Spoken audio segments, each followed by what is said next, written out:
All right, guys, welcome. We're gonna be doing this session live. Well, I mean, we're gonna go over the chart, but there's a lot of things going on after hours right now. A lot of things gap down, obviously, right? And we'll do this for about half an hour this session, right? Just go over some quick setups and what we can expect tomorrow. But now that the things are breaking down um, after hours, and then we see if so. Let me just use the after hours on SPY quickly, and we can see the after hour moves and see what's happening there, right? And extended trading hours as well. And SPY right now, I don't think this, okay, after 6:45, I guess trading view does not update maybe. Let me see if Apple's updated. Nope, not really, nope. So I'll just go back to the regular hours. And so Apple, let's go over SPX first, guys. I'm gonna go over this in the morning as well, right? But one thing that this zone that I kept sending you guys, for the last few days, or this entire week pretty much, this 4380 had become a volatility trigger level, or it was very hard. It wasn't from this session and this entire session. You guys can see this, right?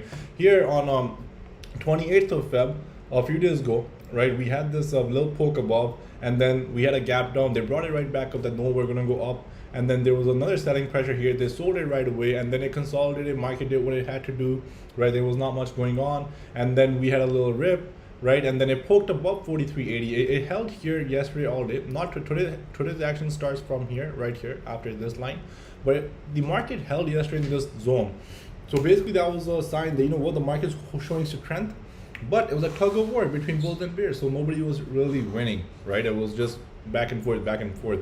Now, many of you guys look at charts. We like looking at things that who's gonna, the technical candles or certain things. Yes, they're true, but the trading environment that we're in right now, it's very uncertain. Anything can happen. Any news can, the most bullish chart setup can be a huge gap down tomorrow and go down, right? And then the most bearish setup can be completely bullish tomorrow, right? Or maybe what the chart tells us. But this $43.80 level that we have is not a resistance level. It's because it's backed by some data. The Gavin people, they work hard. They developed this software, and I believe in it. Like I tell you guys, right? But that 43.80 was hard. They popped this up above, and then yesterday I made one comment that if it breaks above here, 44.20 is the area on SPX which I'm looking at to take a short for a 20-point move down. All I was looking for was a 20-point move down from 4,400 to back to from 44.20 underneath 4,400 basically, right? And that would be a very nice scalp in the chat like we do all the time. But we had a nice little continuation, and in the morning, the first signal of the weakness was right here, this zone right here, right? And you guys have to ask yourself, it's like you're standing in the market, right? Let's go back to the little basics, like 110 years ago when people would go to grain market or anywhere, right? There used to be a lot of bargaining for things. They used to switch things for things, but this time this price didn't even stop here, right? They did not care. Like the bull, like bears, just completely took over. Like, screw you guys, we're gonna take this off. So this entire move yesterday, the strength that it held, it showed a lot of weakness, right? So that's how you sometimes have to look at charts. And then we obviously had 43.50 as our next major support level, and then the 200-day moving day average worked well on the 5-minute. Plus, it was a major support zone. You take your profits here, and then if you caught the bounce here, you would take the next profits right here at resistance of retest of this level right here. All right, I'm sorry for my drawings, but since most of you guys attend every day, so you guys know what's up, LB.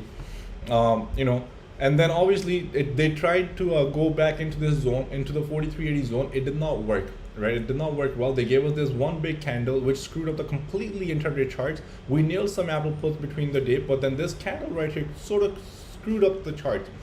And many people, I can guarantee you, many people or most people in the markets who are not professional traders, because most are not professional traders, they come, lose their money and leave, right? They're guests in the market. They probably chased calls right here on this big rib. It played with their emotions. It gave them hype. This candle right here, it poked them on this candle right here, made them feel bullish, and their innocence, they bought the calls, and boom, the market did nothing but sat sideways, and then it just played with their emotions, and then until here, they gave them another emotional bump here, that yes, we're gonna go up. Now they're comfortable sitting back on their seat, and then the reality hits again, right? And so MyStockLife, we help you with these things live on voice chat, like before this movement happened, when this candle happened, our comments were from the experts in our chat, right? Many of you guys that just be careful, stay calm, right?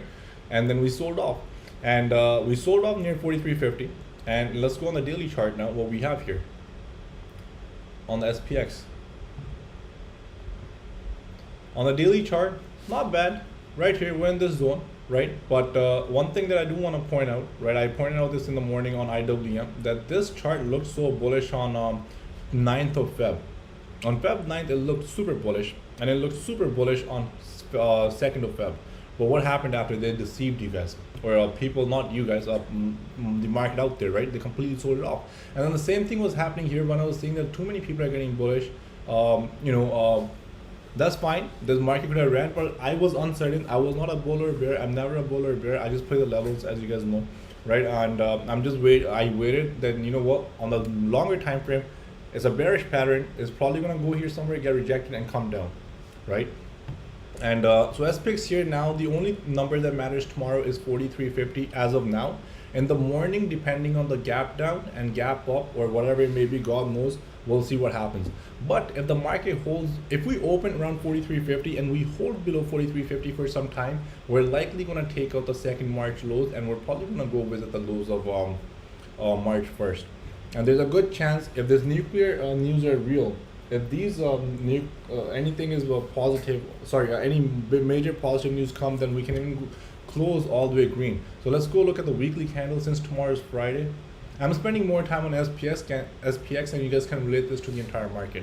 Now, this Jan 4th, when on the top I said the same thing. When we get candles like this, the market is, they bought the market back right up. Right now we see, can they hold these levels? Because at the same time they also sold the market just above. Right, that's why I'm using the word tug of war. That's just between bulls and bears. They're fighting who's gonna win. And tomorrow, if this candle closes red, the opening was 43.54, and there's a good chance that we might pin 43.50 tomorrow. It's possible just by looking at the weekly candle. All right, but if we open lower, and if we close below the opening price of this candle, which was 43.32, so if we close below this on the weekly tomorrow, that's bearish. All right, that's bearish. So we've taken the price down from the previous week lower, and then into the OPEX. There's a good chance that we probably visit the lows of this, and if we break it, then we have our 3,800 target, which is coming. All right, and so that's how this is going to play out. And however, if we close to the upside, then the bull case remains, except this 50-day moving average that we have on the weekly, right? And so guys, if you guys have any tickers, just type them in. We'll go over it. The first ticker, let's go over Amazon.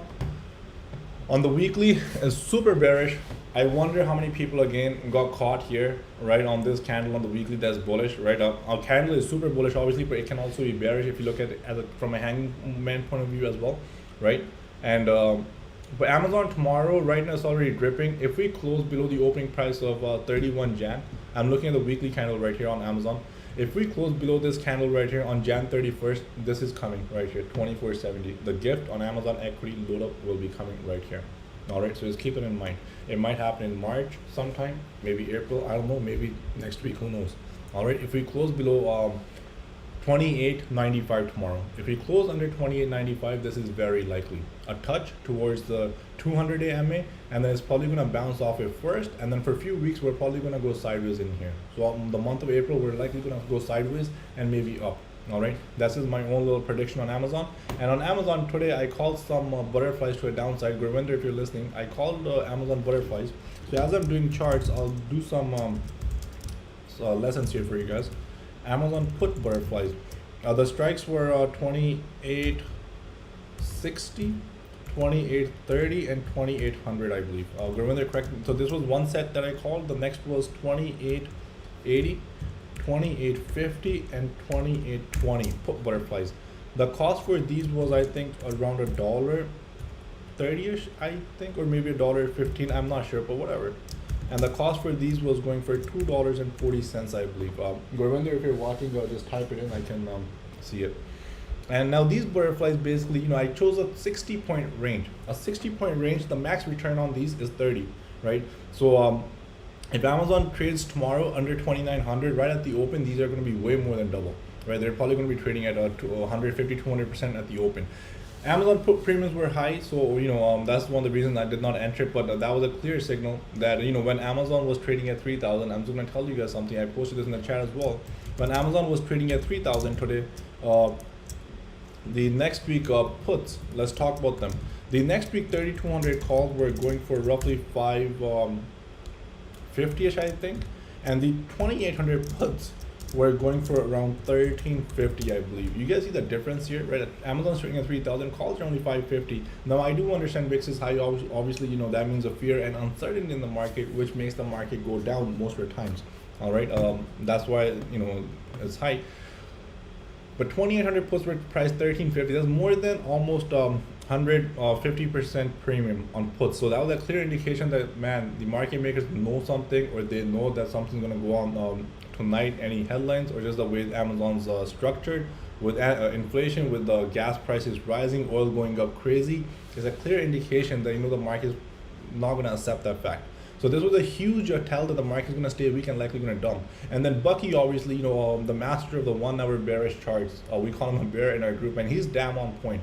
You know, you guys better listen to his bearish picks when he says, because he analyzes volume, right? It's not just a candle he's looking at the candle up and down, which are going, why they're going up, what's making them go up, and whatnot.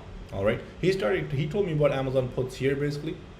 Right, that day he told me, he gave me a clear indication that, you know what, Ricky, Amazon puts is going to give us an entry. Just wait until it retests this zone. And man, this guy was on point. I don't know how he knew this. He told me on the 1 hour, just watch, wait, let it build up. Whatever he studied on the volume here, God knows, he knows much more about this. He's done his analysis. He's still studying all this.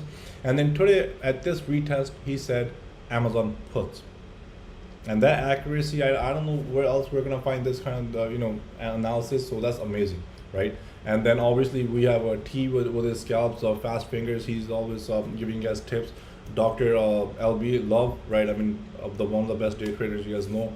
And Yash is amazing at what he does. Mama Mentality is amazing at what he does, right? Man, Turkey, amazing tips he gives on voice chat, right? Swaggy P, man, Swaggy P, if you're listening, congrats, man. I didn't know that you trade futures until last week. You know, so thank you for your participation. And his charts are right on point, guys, for RTY. So we have the entire mix of in MSL, right? I mean, so I hope you guys pay attention to everyone. Everyone has their own skills, and if you're unable to pick up on certain things, just see which one suits you best, right? You have to find out which one is the best for you, right? So that's that. But Amazon, now if you guys have some chart requests, let's see. Yeah, Gurvinder, I got that, thanks. And let's see what, okay. So let's go over one of the charts, is SEC Limited. You know, I was looking at this chart, and man, this is a great company, right? It's one of the most loved stocks in the market, in fact, and what they do is great, but the market is just not respecting, right? People say Roku issued all this, but then C Limited also went from 372 to 110, right? And I think this is one of the major names that I'm eyeing, honestly, given the market conditions. And if we go on the weekly, and these stocks led to the downside first, don't forget, and now they're leading downside to the gain. The only things that are holding the market up right now are the big tech names like Apple, Google, Facebook already broke, Microsoft. These guys are down a little bit, but they need to drop a lot more, I think, in order for this market to completely break down and we get that 3,800 test on SPX, right? But see Limited, if we go on the weekly chart, LBT, if you guys are watching, you guys want me to share something, just type it in if you guys want to cover anything or anybody else. See Limited on the weekly, we're breaking the 200 MA, right? I think this is the first touch since the IPO. The 200 MA is developing on the weekly, right? So which means 200 weeks average. So now let's see, last week I gave a bullish candle, and trust me, there are a lot of people in the market who probably bought this based on the 200 MA and the reversal candle here to the upside, right?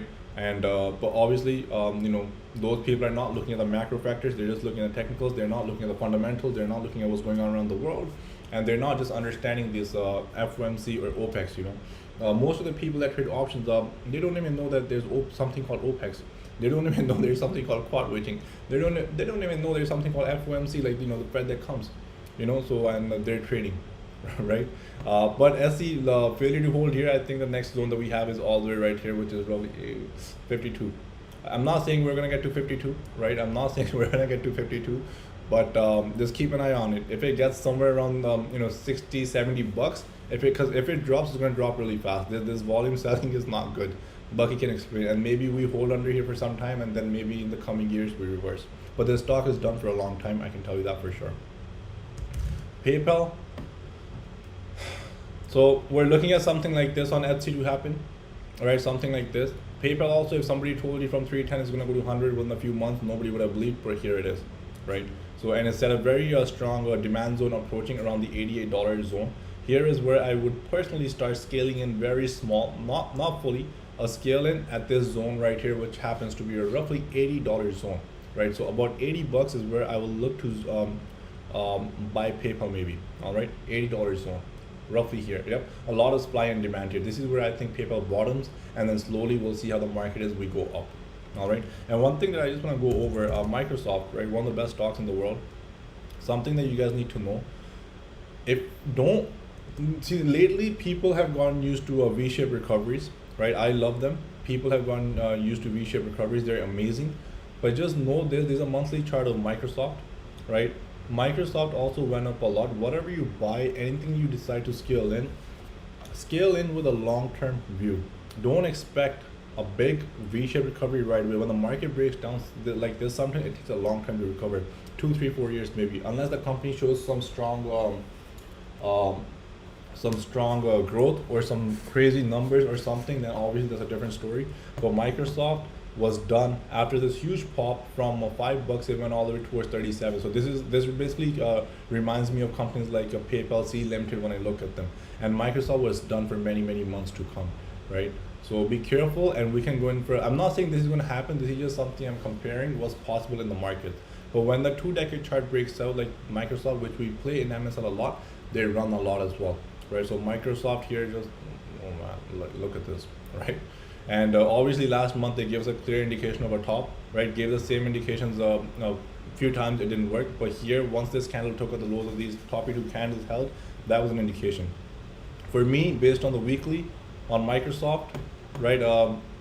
Just on a longer point of view, we killed Microsoft put. We caught Microsoft puts right at the top, right? And now I think if we give 300, we already did, and we closed below this 50-day MA on the weekly tomorrow. If we close red and we hold, this is the first support that we have. It's going to be very hard. That's the reason I did not roll out on Microsoft puts yet. But maybe tomorrow, end of the day, I might grab some for next week. It depends on the action tomorrow, right? Nothing yet. But very strong stock, obviously, right? Holding strong for the day. These names gave up, and this hits 250. That's when the indices, SPX is probably going to go test $3,800, $3,900 level. All right, so let's see what happens here. Any thoughts on the massive volume on this down move in SC? Ginger, Bucky, if you're listening, just type that there for me for Vlad. And for SC, this big selling volume is basically, a lot of people, are exchanging hands here. That's what it means, right? And because it's red, that basically means there were a lot of hands. That the way I look at volume here, this is just not all selling volume. A lot of buying must have happened here too, right? When somebody sells, somebody always buys. But there were just more sellers, I think, right? There was more on the people that just hit the bid on the buy, like they gave it away, right? So more sellers were here. So, and that's dangerous. If more sellers are here available, that's not good. Maybe most of these people bought, but then there were some heavy sellers that sold, right? So, but volume for this, Vlad, I'd rather have Bucky answer your questions. He's done his depth analysis on this. He can explain much better. Maybe tomorrow in Discord, right? But increasing sold volume is usually not good. But at the same time, when increasing volume starts coming in, and we see some increasing green volume here also, that's usually a bottoming pattern. But I think it's going to form in the coming weeks, not just yet. So give it some weeks. Once we see some green bars also here, more bulls start showing up, I think that's when we can say a bottoming pattern might be there. So if we go on Microsoft, for example, back in 2000, that's just an example. I have no idea. Let's just look at it, how it bottomed, what happened. So I'll remove my drawings. Since we're talking about volume here. Okay, so Microsoft had more volume anyways on the monthly. But yeah, so the big selling volume, what we want to see is some big green volume candles here. See this average right here is above average here. So if I just go here, LB is also good at this, so maybe we can ask him to share his views maybe tomorrow. But here's what I see, that on the bottoming pattern, we started having some bulls also defending the big green cells, right? So when above the average, when the people start showing up, so in the coming 6 to 10 weeks or 12 weeks, if I see we can see some big green bars just near the red, I think we can assume that a bottom may be in. But again, market conditions matter, right? So if market conditions are not good, then there's no support. And next, what we have, if you guys have any takers, just type. Bucky, you asked about some energy plays. I'm gonna go over them tomorrow pre-market. All right, I got distracted, not distracted with the nuclear news, everything that was coming out. My attention went to that side. So for your energy plays, we'll go over it in the morning. But just to look at some crude, let's see. No, not this. CL crude oil futures. Right. Let's look at these. I don't think I have these live, but I think they're ripping right now. If somebody has, but again on the monthly, a huge from 2008. Man, if we get these highs near 147, which looks like very likely, we are at resistance, so we might have a little toppy pattern here for some time. So we might top here for some time, for now, right? If we top here for some time right now, when I say sometime, it could be a day or two, maybe a week. I have no idea. But if this stuff from Russia, Ukraine just keeps going, then this resistance does not matter. It's probably just gonna fly through, right? Then it's probably just gonna fly through another limit of squeeze to 140. Something like that is possible. And then here we see what happens.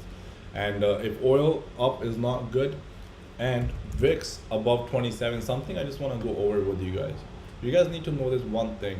One thing that I'm very, very confirmed on, like, I'm not no Warren Buffett, nothing even close to him, right? But I do want to tell you guys one thing, that when VIX is above 27, you don't hold calls in this market, man. I don't care who's calling them, but VIX above 27, you don't hold overnight calls unless they're something to do with gold or commodities, which are ripping, like oil.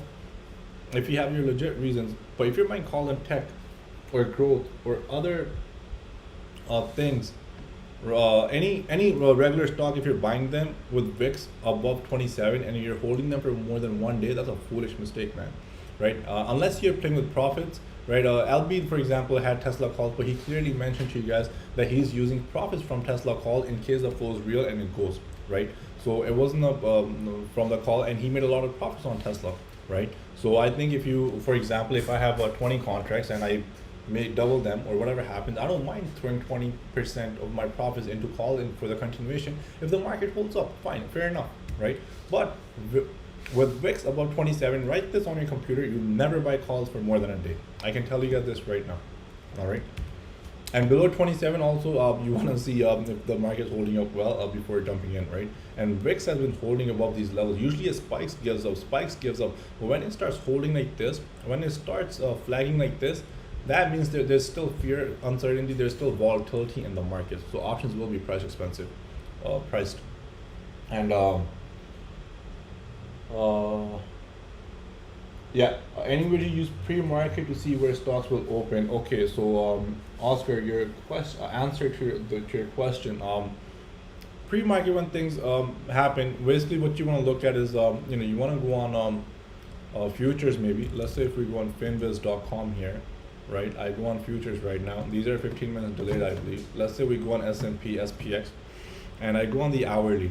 So here's where we had that big drop. All right, we had this big drop here. These you can use if you follow the SPX futures channel in Discord by one of our specialists, Platinum Stacks moderators. He posts in there. Now, basically, if futures recover here, let's say it comes down towards 43.50, this basically tells me, okay, so overnight we visited these lows still while futures were open. And now tomorrow morning or daytime, if 43.50 fails and we start building to a downside, there's a good possibility that we might come back, test these levels one more time. And when we come and test these levels, this is a very strong resistance point, and then you can maybe scalp off of these support levels, right? That's what basically it is. That's how I look at them. And same thing, if it gaps up, then we see what happens on a gap up, right? And so that's how I would look at them, right? And so this candle is at 8 o'clock, right? This is the 8, the one that's developing right now for 9 o'clock, and we see what's happening, right? But that's why I would look at overnight and overnight lows and highs, Oscar, to play the support, all right? And what else we have here? Have you checked FCL? Let's look at fuel cell. Okay, I can just go with charts on Finviz as well. They provide some great technicals sometimes. Just keep it simple. There's an ugly chart, man. I mean, it looks good, but gave up from 11 first here. Here they sold it off, and then when they came here, they sold it off, and they took out these lows from 5 and brought it all the way to 357. I'd be careful here. If it gives up $5 again, and if we go on the weekly chart, just to see. Yeah, this chart is okay. You know what this looks like? Here we go. Right off the back. Tailor weekly, and look what happened to the weekly. They gave a spike, and then it's done for now until some major news come. I'm not saying Tailor is a bad company, and maybe in the long run it runs, but on so let's go back on trading view quickly, and we go on FCEL, on fuel cell. If we go on the monthly, just to see, so this is a very choppy chart, and it's been, oh wow. So I'm not sure if this is real. No. Okay, I'm just gonna go back. I think it starts from here, I believe. Yeah. This pattern, you just gotta catch the squeeze. It's a day trading stock, I believe, in my opinion. I would just day trade it, nothing more. And until the market is back and maybe they announce some great earnings. And I think they have earnings coming up on 15th of March. So you wanna look at their earnings, their growth, their valuations, and see if the company is undervalued or whatnot. So some fundamental research might be required, right? So that's where it is for FCL. But for a day trade, if you're looking for something, then on the day basis, I can tell you one thing.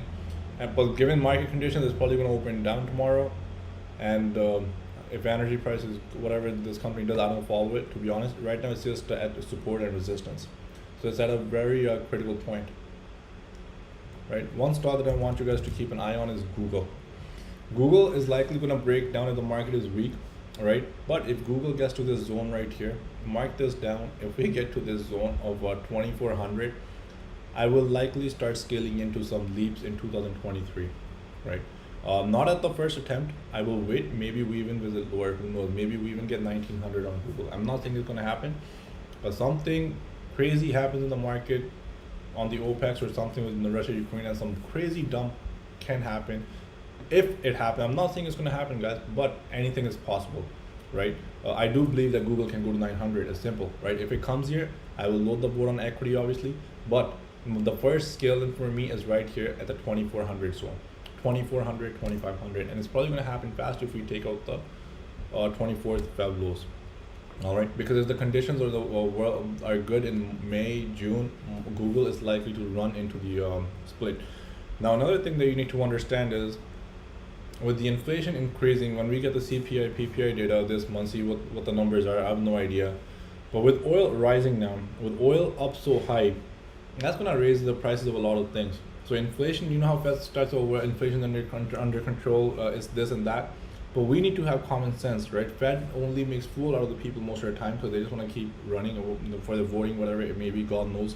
But you have to ask this to yourself. Now, some of you guys might be business owners here. You might own a business, a restaurant or something. And if you're going, the products that are coming to your store, are they going up in cost, right? Now, you cannot increase the cost of your burger every month, right? I mean, your customers will stop coming to you, but your costs are rising high, right? So you have to look at the value like this. So that's how these things with oil going up is a huge red flag for the economy. All right, that's all I can say. But again, we see what happens in the coming months, right? But for now, we're day trading. And overall picture is bearish, and let's nail it. We caught the top on almost everything, right? And another 5-10 minutes I'll spend here, guys. I hope this is a very fast session. I hope it's helping, or maybe some tips I'm giving, I hope I'm able to help. Palantir, another stock, completely broken. And right, some people caught the equity. I will sell here, but now I would wait for a move lower. Given the market conditions, it's probably going to come lower, I think. Right, I think we visited the lows of the IPO. I think they're going to break the lows here one more time. Believe it or not, I'm pretty positive. I could be wrong. Maybe I'm pushing it a little bit, but I believe they're going to break the lows, trigger the stops, take this to $6-7, and then it's going to bottom, and then maybe we see a spike sometime in the coming months.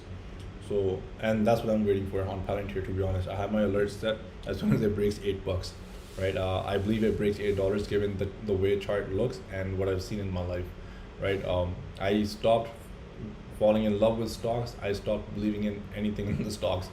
Now I believe in the possibilities that are possible after my experience. And Twitter, another name. This had a lot of flow. We pointed out a lot of flow that came in, right? But again, maybe some news are coming out. I have no idea. But completely failed. Gave up the gains. We stopped out obviously. But now let's see if it holds these levels. If it can hold. But again, if the market dumps, this is likely to dump along with it, and then maybe we visit 30, 25, 24. That's possible on it. Snap us, because social media stocks are just completely getting destroyed on the daily. It's just at the 50 MA. It's like a magnet, right? A nice little gap up on earnings, very impressive. It's trying to hold, but given the weak market conditions, guess what? It's probably going to come and fill this gap then. And then this will be a very good pickup around the $24, $23 levels. All right. And Facebook, obviously, just sad what happened to the people that were caught long in here, and a huge drop. And now we're in a strong support near 200. And let's see how long we can hold this. If the market feels it breaks, it's probably headed lower again, much lower, maybe 150, 160. Right, I'm not bearish, I'm just looking at the levels, but if we hold these levels, market reverses, then obviously 220, 240, and then we have a gap fill all the way towards 300. Right, Facebook, I believe, is a great company, and I believe their numbers are great, but for now, the market's not respecting it. Rivian, if you remember, if you've been attending pre-market on this rip, I was very confident that, on this rip that happened, that this is going to come back to 30, 40. That was not me. That's just what they did with every stock that went up on IPO. They will build up the hype and they will take that up, and all these new people. I had one of my cousins actually call me. Rivian has no idea. I don't know where he learned it from. He has no idea about the stock. He's like, put my money into Rivian. Put my money into Rivian. I'll give you $1,000. I'm like, no, I didn't do that, right? But I mean, this hype is just sad how these news they build up these articles. People fall into these traps, and this company has done for a long time, for many, many years, I think. Right, they have a lot to prove, right? They're not just gonna start building cars within like 1 year or 2 years, which they are, but the production, the numbers, the output, it takes a long time. Tesla has been grinding for so many years, and finally they're getting their output out there, right? If you guys have been following Tesla for the last 7-8 years, the stock itself. And Rivian, I think the 30-20 zone is coming, and then let's see if it holds 30-20, right? And so that's it, guys. That's just my 2 cents, I think. I hope it helped, and small little charting session, and then tomorrow we have pre-market. We'll go over it, and I'll probably start doing these charting sessions. I'll try my best to do them more at nights. I think it will refresh our minds, look at the charts and see what's out there that we can financials. Congrats to the entire MSL team, man. We caught this entire move right down. We even caught this upside. I'll be even caught the upside here, so congrats. And let's see what we get now. With this, I'll end it, guys. Thank you. We'll see you guys in pre-market tomorrow at 9 o'clock sharp.